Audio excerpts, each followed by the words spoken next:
आप लोग जब तक अपने आप को ना इस माइंड के साथ ओपन नहीं करेंगे ना, लर्निंग तो is a very slow process. जैसे लैंग्वेज जब आप लर्न करते हो, मान लो आपको अभी चाइनीज़ सीखने पड़े, तो चाइनीज़ सीखनी पड़े तो सबसे पहला फेज़ क्या होगा चाइनीज़ सीखने में? लेकिन हमें जल्दी होती है ना कि मुझे लैंग्वेज आ नहीं रही। अब वो लैंग्वेज बिल्ट होने में कि आप उस लैंग्वेज का बेसिक कर पाएँ 2 इयर्स रिक्वायर्ड है।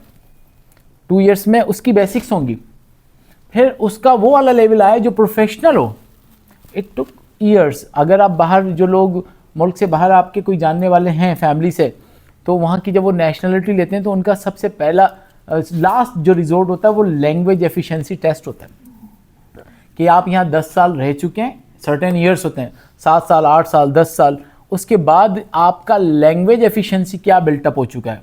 वो पास करेंगे उस लेवल पे तो फिर नेशनलिटी मिलेगी, नहीं मिलेगी तो वो उन्हें टास्क कर देते हैं कि अभी मज़ीद लैंग्वेज पे काम करें, और वो लैंग्वेज लर्निंग कर रहे होते हैं लगातार कंटिन्यूसली। सिमिलरली इस मिसाल है स्किल से रिलेटेड, क्योंकि आप काउंसलिंग और साइकोथेरेपी में सबसे बड़ी प्रॉब्लम क्या है कि ये अंदर लड़ाई होती है। आप खुद भी इंसान हैं, आपके अपने ज़िंदगी के इतने मसले मसाइल हैं जो आके उलझते हैं, तो बाज़ औक़ात आप फोकस करते करते कर कुछ और रहे होते हैं, चले कहीं और जाते हैं। जब कहीं और चले जाते हैं तो वहाँ से वापस आना चैलेंजिंग हो जाता है आपके लिए। तो सबसे ज़्यादा ज़रूरी 2 चीज़ें हैं, स्टिल बैठने की प्रैक्टिस करें। ये जो मोबाइल आपको कॉल करता है ना कि आजा मेरी तरफ देख ले, मिस कर रहा हूँ, और आप कहते हैं कि अच्छा, और आप उसे देख के उसकी तरफ शुरू हो जाते हैं। मोबाइल देख के इसे खोलना और उसके बाद 1 घंटा कहाँ गया पता चलता है? नहीं। वाई? क्योंकि ये ना बहुत ही केची है। एक तो ये थ्रेटनिंग नहीं है, ये आपको ऐसी बात नहीं कहता जो आपको नहीं सुननी। तो फर्स्ट थिंग जो लर्न करने वाली है वो है स्टिल रहना प्रैक्टिस करें। एक स्केड्यूल करें, दिन का कोई ऐसा आधा घंटा होना चाहिए जिसमें आप ना मोबाइल को टच कर रहे हो और ना कुछ और कर रहे हो, जस्ट स्टे स्टिल कि किसी एक ही थॉट को, जैसे योगा की प्रैक्टिस है ना, योगा आपको क्या सिखाता है? स्टिल रहना सिखाता है। और उस स्टिल रहने का क्या फ़ायदा है कि आप अपनी अटेंशन को किसी एक जगह पर रख सकते हैं, सही है, सारे डिवाइसेस से अवे, जो कि बहुत मुश्किल है पर रिक्वायर्ड है ना। अब देखो, चूज़ आपने गलत काम कर लिया ना। अगर आपको यही करना था तो फिर आपको आईटी वाली साइड पे जाना चाहिए था जो है डिवाइसेस पर। लेकिन अगर आप साइकोलॉजिस्ट बनना चाहती हो, आपकी सारी कम्युनिकेशन है इंसानों के साथ, और इंसानों के साथ बैठ के आप थेरेपी रूम में तो ये नहीं कर सकती कि देखो ये वाला देखो ये वाला देखो।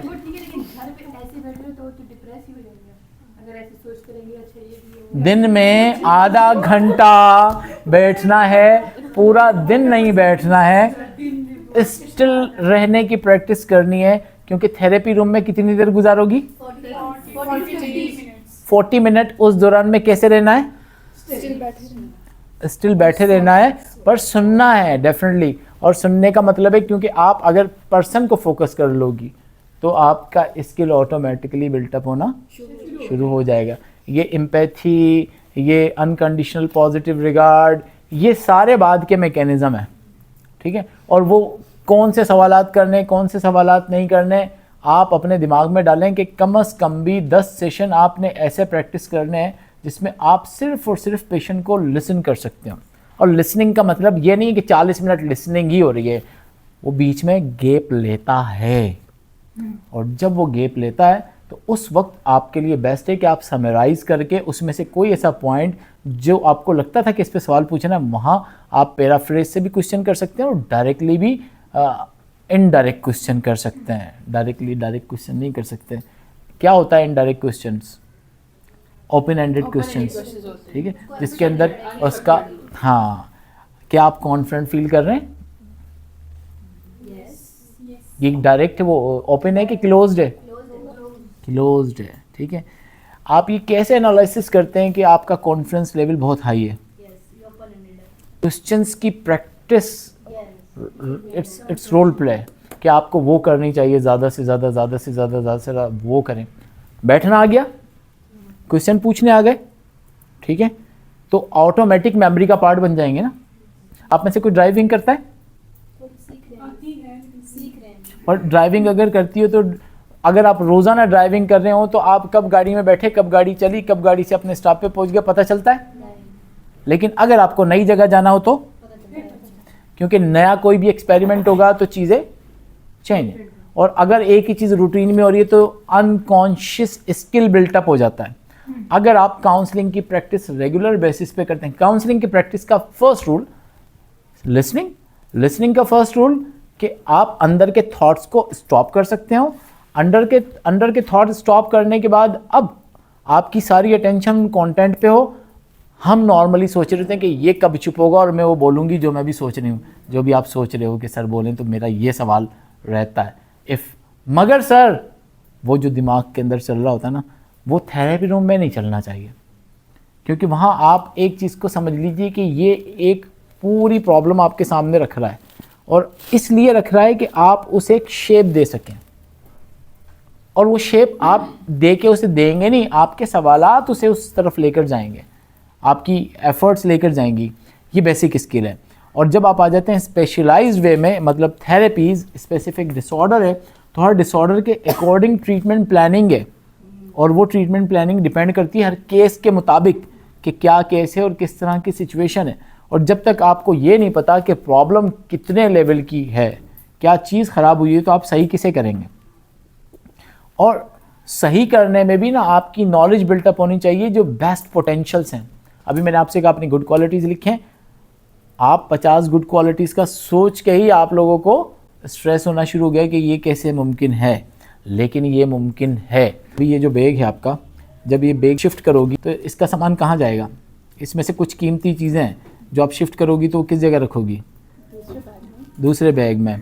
और ड्रॉ भी होती है हमारे पास, नॉर्मली एक अलमारी होती है, अलमारी में के अंदर वो सारी चीज़ें पड़ी हैं जो हमें लगता था या लगती हैं कि वो कभी काम आएंगी। ठीक है, इसका मतलब है वो सारी चीज़ें क्या हैं? कीमती चीज़ें, यूज़फुल चीज़ें, जो सारा डेटा आपके पास पड़ा हुआ, यू बिलीव कि ये काम की हैं तभी आपने रखी हुई हैं। ठीक है, और काम आती भी हैं, कभी कभी आपको ज़रूरत पड़ती है तो उसमें से आप चीज़ निकालती हैं। अब इसी तरह से आपकी स्ट्रेंथ है जो बचपन से लेके आज तक ना आप जिस लेवल पे पहुँचे हैं, आपके पर्सनैलिटी ट्रेट्स, पर्सनैलिटी की स्ट्रेंथ हैं जिन्होंने आपको यहाँ तक पहुँचाया है। एंड हम उसके आदी नहीं होते कि मुझे इस चीज़ को करने के लिए कौन सी स्ट्रेंथ कारआमद थी। अब जैसे अभी काउंसलिंग की स्ट्रेंथ हम काउंट कर रहे थे, उस रोल के हिसाब से तो आप काउंट कर रहे हैं, स्ट्रेंथ होने के हवाले से काउंट करें। आप आज यहाँ बैठे हुए हो तो कोई तो चीज़ थी ना जो आपको यहाँ पर लेकर आई है, नकल एक बात थी उसमें से, लेकिन और भी तो चीज़ें थी ना जिन्होंने आपको यहाँ तक पहुँचाया। वो क्या चीज़ें थी? खुद ही हो गए थे या टीचर ने आप पे तरस खा खा के भेज दिया है? ये तो ट्रूथ नहीं है।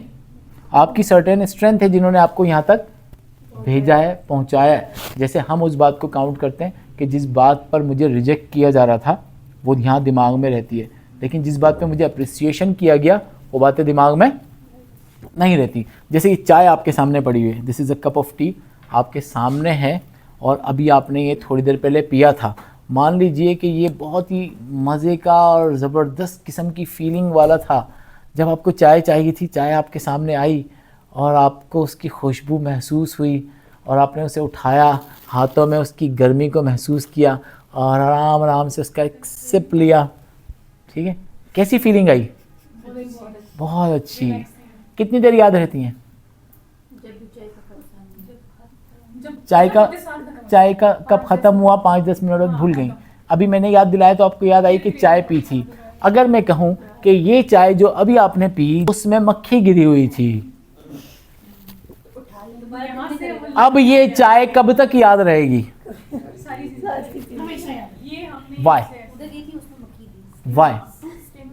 वाई? मैं कहूँ कि बेटा यू आर वेरी इंटेलिजेंट लेकिन हार्ड वर्किंग बिल्कुल भी नहीं हो। बेटा आपका जो काम करने का तरीकाकार है वो बहुत प्यारा है, लेकिन आपकी राइटिंग बहुत गंदी लग रही है। बेटा जैसे आप पढ़ती हो ना वो कमाल है, लेकिन आपका जो स्टाइल है ना वो बहुत बुरा लगता है। आपको कौन सी बात सुनाई दे रही है? क्यों? क्योंकि नेगेटिव यहाँ रजिस्टर होता है आकर और लॉक हो जाता है और दिमाग में वही लगा होता है। ठीक हो गया? तो जब आपके साथ ये हो रहा है, आप तो कौन हो? साइकोलॉजिस्ट भी हो। लगता है क्यों बोलते हैं। सर आपने सेल्फ को भी बैड सर आपने स्टार्टिंग में भी बोला। ये हमें याद रह जाएगा फिर आप एग्जैक्टली क्यों याद रह जाएगा? नेगेटिव बात है ये नेगेटिव बात है। आपके दिमाग में नेगेटिव बात क्यों आई है? क्योंकि आपने हमें कही। मैंने कहा साइकोलॉजिस्ट हो, तो आप बीच के नहीं, मेरे एक्सप्रेशन में तो बिल्कुल भी ऐसा साइकोलॉजिस्ट हो, ये बोला था मैंने? नहीं बोला। I didn't say like this. Psychologist हो, पर आपके दिमाग में लॉजिस्ट नहीं रजिस्टर हुआ। क्या रजिस्टर हुआ? दैट इज एन एरर, क्योंकि ये हम खुद से फोकस हम जिस चीज़ को करेंगे that is a problem. If you are a psychologist तो आपको वो जो गैप है एलिमिनेट करना आना चाहिए। यू मस्ट नो कि अगर सर बोल रहे हैं साइकोलॉजिस्ट भी बोलेंगे, मस्ट बी श्योर। जब आप श्योर हैं तो इसका मतलब है फिर ये मैटर नहीं करेगा। सेम मैकेनिज्म पेशेंट के साथ इसी तरीके कार पे चलता है। नेगेटिव ऑटोमेटिक थॉट्स हैं, these are the big problem, और वही लीड करते हैं। अब आप पूछो कि सर ये क्यों ऐसा होता है? हमें तारीफ थोड़ी देर के लिए रहती है और जो नेगेटिविटी है वो ज़्यादा देर के लिए रहती है। वाई? क्योंकि जो तारीफ़ें हैं वो ऑलरेडी आपके साथ पॉजिटिविटी पे कनेक्ट हैं, उस पर ना आपके गार्ड, डिफेंसिव गार्ड नहीं खड़े होते हैं। तो जब कोई आपको नेगेटिव बात कही जा रही है तो आपके गार्ड्स भी खड़े हो जाते हैं कि there is some threat. Threat किसको? ईगो को। आपकी सेल्फ के लिए थ्रेट आ रहा है और वो थोड़ी ज़्यादा देर के लिए स्टे करता है एंड इट हर्ट्स, क्योंकि हाई अलर्ट हुआ है। अब आप पीस की सिचुएशन में नहीं है, तो इस वजह से वो ज़्यादा देर के लिए स्टे करते हैं, ज़्यादा उसका पोटेंशियल हाई होता है। ठीक है, मान लीजिए आप और मैं यहाँ बैठे हुए, सही है। अब हमारी ये मीटिंग इस जगह जो चल रही है ये है 1 महीने के लिए, हम इधर ही बैठेंगे, इधर ही खाना खाएंगे, ठीक है। अब मान लीजिए कि अभी दोपहर का खाना आया था, हमने खाया और जो प्लेट्स थी उनको यहीं नीचे डाल दिया। रात का खाना भी आया, जो बचा हमने यहाँ इसके नीचे डाल दिया। कल फिर यही हुआ, सुबह नाश्ता किया, जो बचा इसके नीचे डाल दिया। ये हो गया तो दोपहर का खाना खाया, फिर इसके नीचे डाल दिया। मतलब जो भी हम खा रहे हैं 1 हफ्ते तक इसी कमरे में डाले जा रहे हैं। तो इस कमरे की हालत क्या होगी? डिस्गस्टिंग। किस सेंस में डिस्गस्टिंग होगी? स्मेली। हाँ, इसकी स्मेल, इस कमरे में बैठना जो है ना, और अगर वही गंध 1 महीने तक रहे तो इस कमरे को जब साफ करेंगे तो उसके बाद इसकी दीवारों को परफ्यूम करने के बाद भी हफ्ता 1.5 लगेगा उस स्मेल को ख़त्म होने में।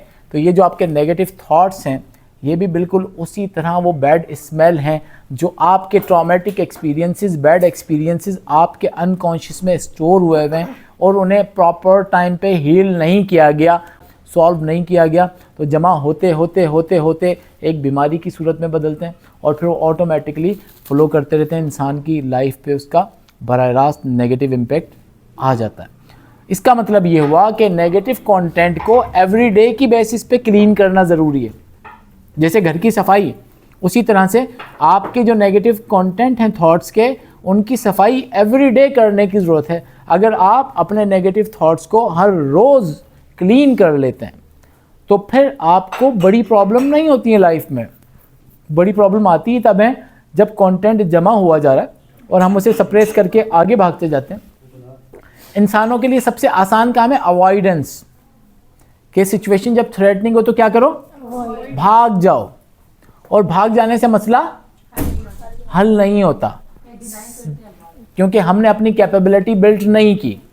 हम उस जगह से एस्केप करके आगे चले गए, पर कितना एस्केप करोगे?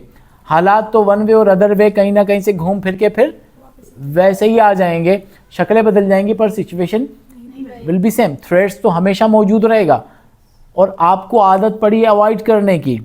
तो जब आप अवॉइड कर रहे हैं तो आपकी कूपिंग आपको हेल्प नहीं कर रही, फिर आप कमरे में बंद ही होके जी रहे हैं। और अगर आप उसे फेस करके वर्किंग कर रहे हैं तो चीज़ें चेंज होना शुरू हो जाती। दीज थिंग्स जो हमें अपने पेशेंट को भी सिखानी होती हैं, क्योंकि ये बेसिक इश्यूज़ हैं छोटे छोटे से जो हर एक के साथ हैं।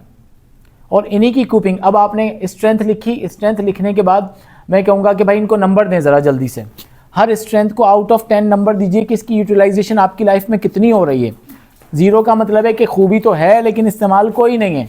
जैसे अल्लाह ताला ने आपको बहुत अच्छा दिमाग दिया है, उसका इस्तेमाल कितना हो रहा है? क्या आप वाकई उसके फुल पोटेंशियल को यूज़ कर रहे हैं, या आपको लगता है कि मैं इससे ज़्यादा भी कर सकती हूँ? आपकी ऑनेस्टी जो है वो कितनी है? मिसाल की बात कर रहा हूँ, उसका लेवल कोई एक नंबर दें अपने लिए, ये मैं नहीं देख रहा, कोई भी नहीं देखेगा आपके उसमें। अब अगर यही रेटिंग करनी है और आपकी 50 खूबियाँ हों तो रेटिंग का लेवल क्या रहेगा? वेरी करेगा ना। कोई कोई ऐसी खूबी भी होगी जो पढ़ी तो है पर इस्तेमाल कोई भी नहीं है, पर वो पढ़ी हुई है, और इफ़ यू आर रिकॉग्नाइजिंग कि वो है तो कभी ज़रूरत पड़ेगी तो आप उसे यूज़ करेंगे।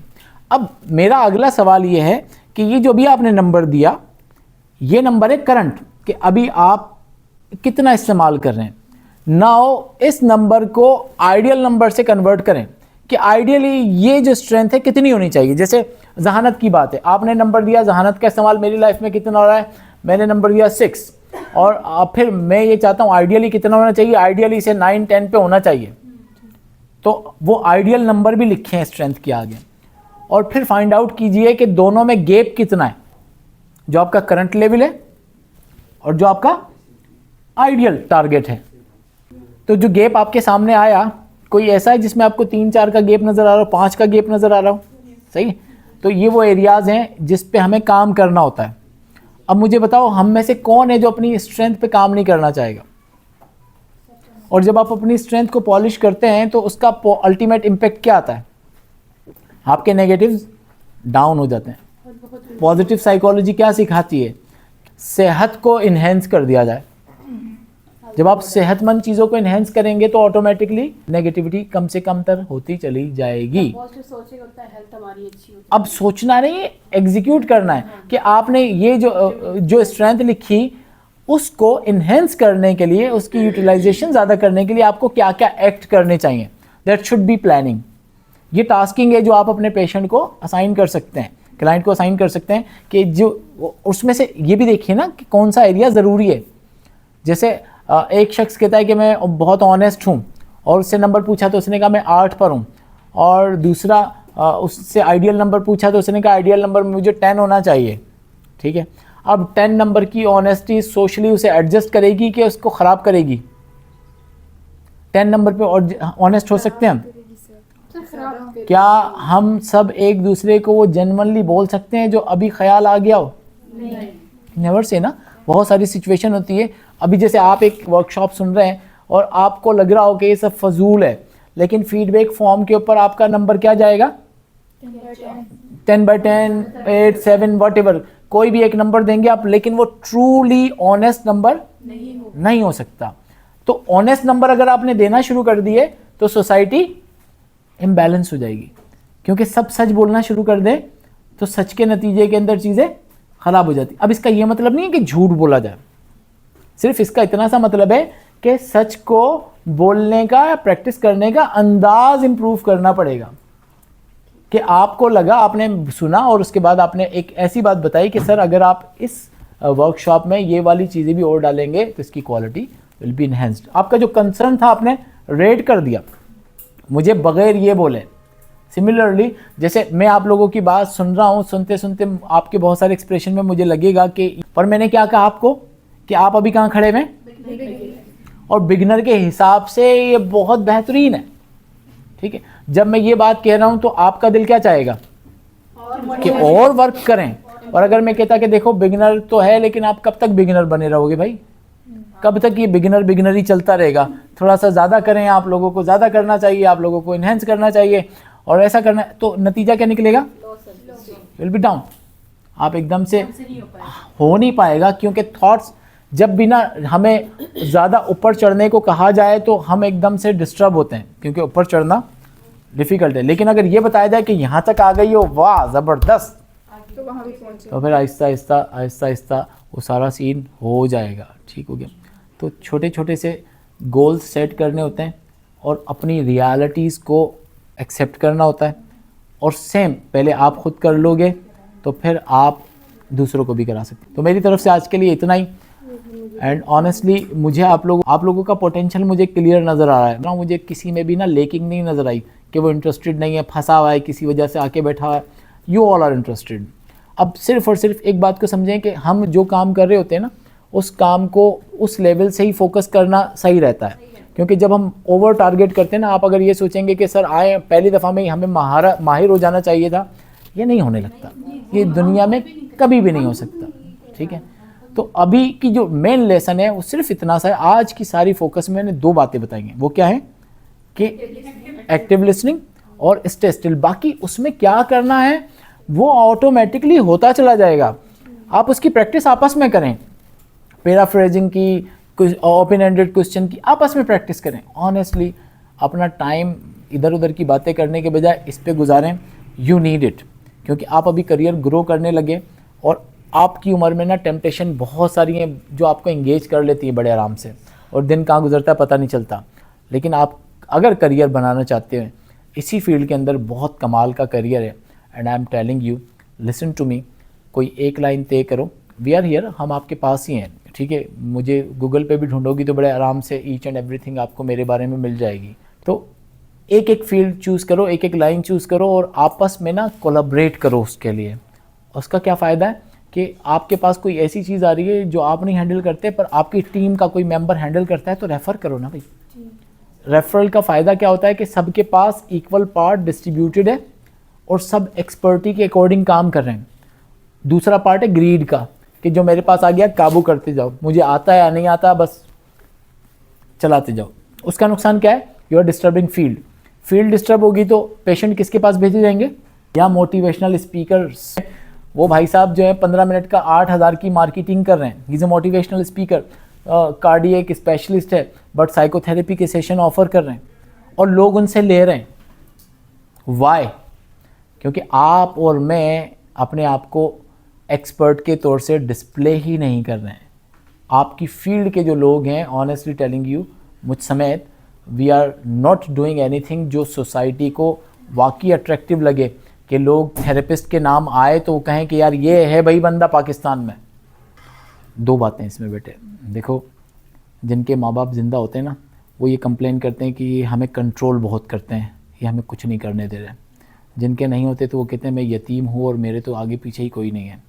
सही है, मेन पॉइंट है सोचने का अंदाज़। अगर सपोर्ट मिल रही है या नहीं मिल रही, we need to move on, grow करना ही करना है। आज के दौर में बहुत अच्छी एजुकेशन है, ठीक है, आज से पहले के दौर में जाएंगे तो एजुकेशन का लेवल और भी डाउन था, लेकिन अच्छी एजुकेशन के साथ आज के दौर में आप लोगों की प्रॉब्लम ये आ गई है कि डिस्ट्रैक्टर्स भी बहुत ज़्यादा आ गए। पॉइंट ये है कि एफ़र्ट करनी है, हम सब ने मिल के करनी है, और रोल मॉडल नज़र आए ना, आप लोग अब इस वक्त हैं ना, आप लोगों को ये सिस्टम भी सपोर्ट करा है। आई एम सेइंग कि भाई वी आर अवेलेबल, करेंगे एज ए डिपार्टमेंट भी आपके लिए बहुत सारी चीज़ें प्लान होंगी इंशाल्लाह ताला, जो आप आके ज्वाइन कर सकते होंगे और आगे की